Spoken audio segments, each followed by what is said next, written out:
প্রথম সাহাবী আবু বকর সিদ্দিক রাদিয়াল্লাহু তাআলা আনহু। তিনি অনেক বড় মাপের একজন সাহাবী।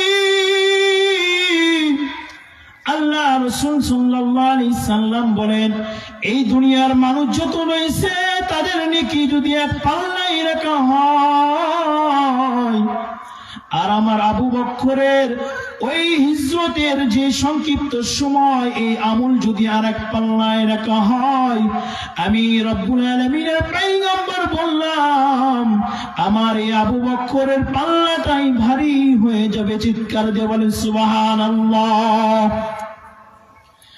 এমন একজন সাহাবী রাতের বেলা কান্না করতেছে, মদিনাবাসী হয়রান হয়ে গেছে।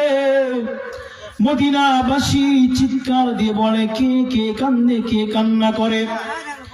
মদিনাবাসীরা, গ্রামবাসীরা দৌড় দিয়ে আবু বকরের ঘরের সামনে যাইয়া দেখে আবু বকর কান্না করে, আবু বকর কান্না করে। গ্রামের লোকেরা আবু বকরকে উদ্দেশ্য করে বলল, ও আবু বকর, তুমি কেন কান্না করো, তুমি কেন কান্না করো? আবু বকর ডাক দিয়ে বলে, ও গ্রামবাসী, আমি কেন কান্না করি তোমরা জানবানি। গ্রামবাসী তাকাইয়া বলল, আবু বকর বলো বলো, আমরা শুনতে চাই। আবু বকর ডাক দিয়ে বলল, ও গ্রামবাসী, আমার সাথে আমার বন্ধু বান্ধব, সাথী সঙ্গী, তারা আমার সাথে যুদ্ধ করেছে, আমার সাথেই মুসলমান হয়েছে, আমার সাথেই তারা যুদ্ধ করতে করতে শহীদ হয়ে গেছে। তারা জান্নাতুল বাকির মধ্যে ঘুমায়, আর আল্লাহ রাব্বুল আলামিন তাদেরকে মাফ করে দিয়ে তাদের জান্নাতের মেহমান বানাইছে।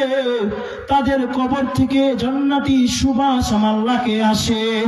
আমি ভয় করি, আল্লাহকে কান্না করে বলি, আমার কবর যদি এরকম জান্নাত না হয়, আমি আবু বকর সারা জীবনের যে আমল করেছি আল্লাহর দরবারে কবুল হবে কি না?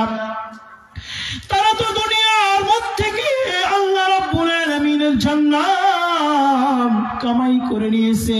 তারা দুনিয়া থেকে ত্যাগ করে, দুনিয়া ত্যাগ করার সাথে সাথে আল্লাহ রাব্বুল আলামিন তাদের কবরকে জান্নাতের বাগান বানাইছে।